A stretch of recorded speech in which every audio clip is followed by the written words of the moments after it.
Hello, I'm Sebastian. Welcome to Nine Knot Trees podcast. Today I will summarize and review the book. In The Art of Loving, Erich Fromm explores the intricate relationship between love and the capacity of human beings to live harmoniously with one another and with themselves. This seminal work, first published in 1956, interrogates the nature of love, proposing that it is an art requiring knowledge and effort rather than a mere passive feeling. Fromm suggests that love encompasses various forms, ranging from romantic love to the love of God, and proposes that a genuine love for another is impossible without first achieving self-love and an understanding of one's own capacity to love. Through a blend of psychoanalysis, sociology, and humanistic philosophy, Fromm presents a compelling argument that love is both an answer to the problem of human existence and a pathway to achieving a fulfilling and meaningful life. I will give you key takeaways from this book. Firstly, love as an art. Erich Fromm establishes the central thesis of The Art of Loving by arguing that love is not just a feeling, but an art that requires knowledge, discipline, and effort. He posits that society tends to engage with love passively, viewing it as something that just happens to a person rather than something to be cultivated and developed. Fromm contrasts this perception with the view of love as an active skill, akin to mastering an art or craft. This standpoint entails understanding love's mechanics, practicing it consciously, and integrating it as a principle for living. He further delineates the requirements for mastering this art: knowledge of its theory, practice until it becomes a habit, and overcoming the initial hurdles of effort. Secondly, components of love. Fromm breaks down the components of love into four interconnected elements: care, responsibility, respect, and knowledge. He argues that each of these elements is essential in cultivating a loving relationship. Care, in his perspective, is the active concern for the life and growth of what we love. Responsibility is viewed not as a duty we are forced into, but as a spontaneous act to nurture and attend to those we love. Respect, according to Fromm, is the ability to see a person as they are, to acknowledge their unique individuality, and to let them grow independently of our selfish expectations.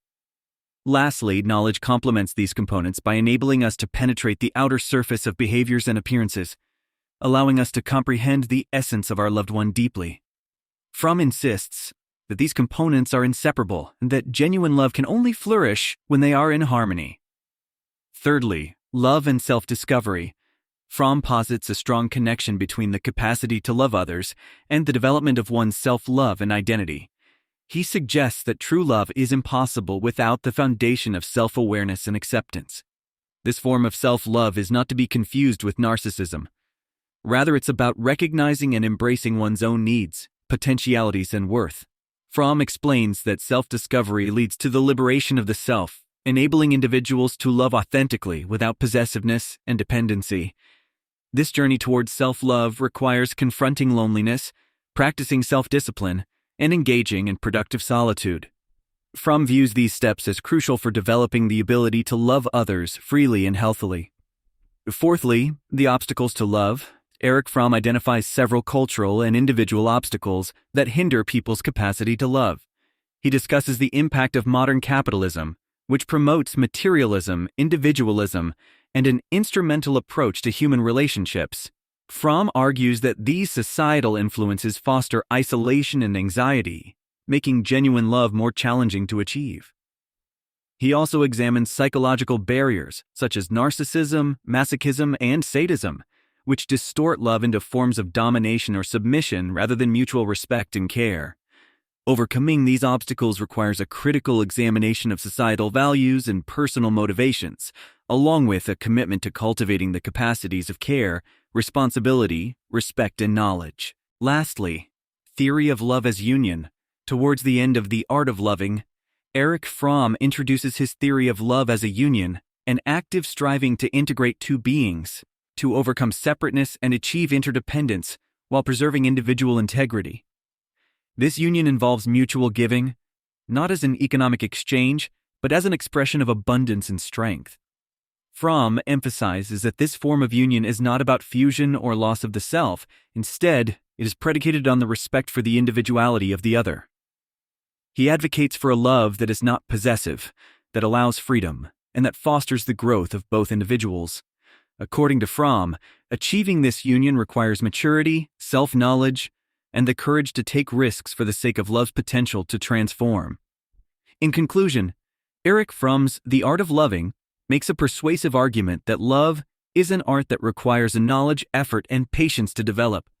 It is a crucial read for anyone interested in understanding the dynamics of love beyond the superficial representations often portrayed in media and pop culture.